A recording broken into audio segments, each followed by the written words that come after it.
5, 4, 3, 2, 1.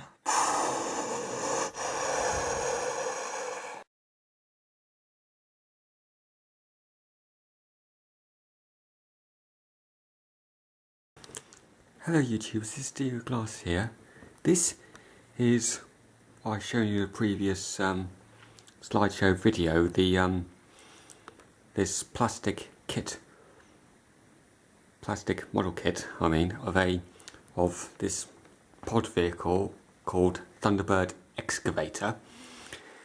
And as you can see, it's a very well detailed model. Basically it's we just look at it. It's a tracked vehicle with 6 wheels, and if you look at it, a bit of a slight, it's got a bit of a slight angle to it, sloping downwards slightly, and it has, of course, these huge, massive claws at the front, huge blade, and according to the illustration on the box, this is where all the rocks go into it. You've got the lamps here, and you've got the actual cab. It's actually sort of a dome-shaped cab with a little model of the Tracy brothers inside. Then around the back, well, here this is obviously where presumably the horsepower, the engine, is situated. And then they've got these huge nozzles, I think these are probably the engine outtakes here at the back. And then these nozzles, these yellow circular parts at the back, are where the rocks, all the rocks and debris, come out of. It's a very interesting design of a pod vehicle. However, though, as we all Thunderbirds fans know very well, that this type of machine, this Thunderbird Excavator, was never actually featured in the television series at all. As you can see here in this book, the Haynes Thunderbirds Manual, this is the excavator as featured in Martian Invasion. It says here, Excavator, a dual-function rock and debris clearance unit adapted by a Scarab Armadillo utility tractor adjustable rock crushers, enabling the excavator to clear paths through collapsed rock and other rubble. Power residue is jettisoned by powerful extractors to the rear of the machine, forming a smooth path of vehicles. A secondary drill is mounted centrally, can be engaged to create a borehole in solid matter. So this is the excavator as featured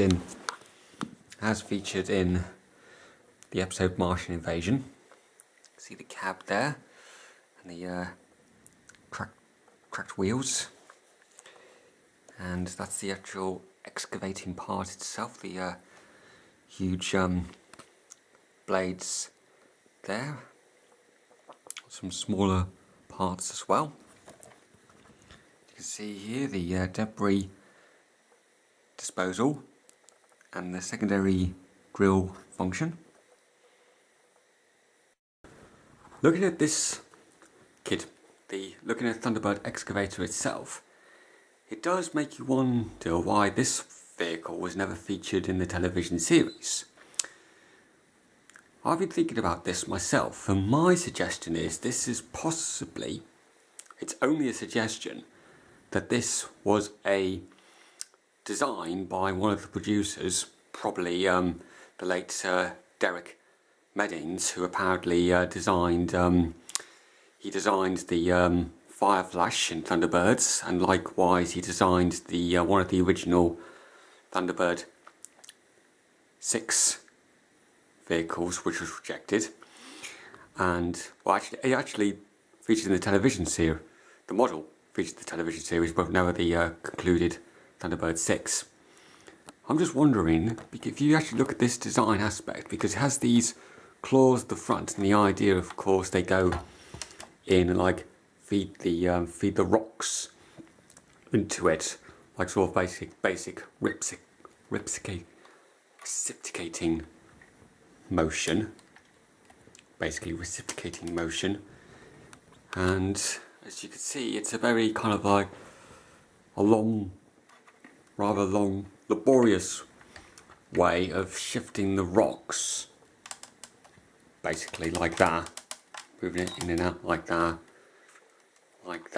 into the machine, then out the back, of course. And you can see by the design aspect of this machine, it's a bit of a lumbering machine, you could say. And as I'm suggesting is, this possibly was a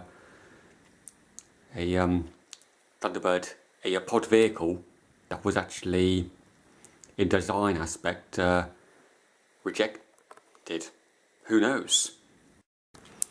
Whereas you could see with the actual excavator as featured in Martian Invasion, of course it has these blades at the front, like very spinning blades, using rotary motion compared to the kit model,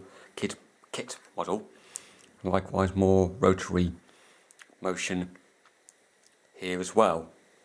And so you can see how this pod vehicle is a much more sophisticated and reliable design compared to the kit model. So it is quite interesting comparing the two. Very interesting indeed.